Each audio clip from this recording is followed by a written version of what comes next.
Greetings, adventurers. This is DM Kurt, and well, let's see. This week I got a 5e and a 2e game lined up, and last week we played a 5e game.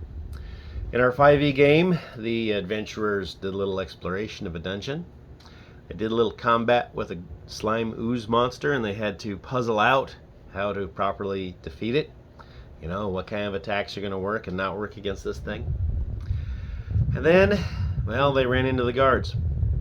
And luckily, the PCs remembered that you don't have to attack and kill everything that moves. No. In an encounter in D&D, you have 3 basic types of ways to solve the encounter. Not all of them are going to be applicable. There's avoid, which is running away, hiding from, or moving around. There's fight, which could be fight to kill, could be attempts to capture and subdue. There's talking, which would be negotiating, surrendering to, could be threatening, blustering, bluffing, persuading, that sort of thing. And with these guards, they chose to bluster their way through. They used the gift of the Blarney. They managed to convince these guards to escort them through to another area. We had to make I had to make a decision on the fly because, well, I was running a module. And when you run a module, it's only a skeleton of what could be done. You don't just run it as is, as a railroad, and say, well, if it wasn't in the module, I can't do it. No, you have to be prepared to go any direction that the player's shenanigans can take you. And you're going to have more fun if you do, honestly. Give them some choices, give them some options, and run with it. So, because the players solved the encounter with the guards, they're going to get the same XP for solving the encounter peacefully as they would have if they'd have just killed the guards outright.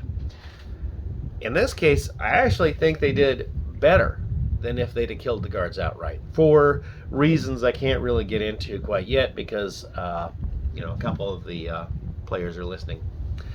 So they got to the next area. They did have a combat there, but that combat led them to having an area that they can blockade off, safely take a short rest, and then search through for clues. So between now and Tuesday night, I'm going to draw up a map that's very similar to the map of the dungeon, and I'm going to have some notes in the area that they found because, hey, they found somebody's desk, and they started rifling through the desk and through the guy's papers. So it's okay, what clues am I going to give them from where they're at towards the end of the adventure? And what clues am I going to give them that will lead to the next possible adventure? Because after this one's over, we're going to have to decide what direction to go. And I can't telegraph that too far in advance because, when they get to that fork in the road, they'll take it. So that's just kind of where I'm at, though. I think it's important to remember that if you're a player, there's probably more than one way to solve any given encounter. And if you're a DM, you have to be ready to roll with it and adjust to it. And you are in charge of making sure that the world and the creatures and people in it react according to the actions put upon them by the players. Well, that's it for the day. I'm going to, enjoy this lovely weather.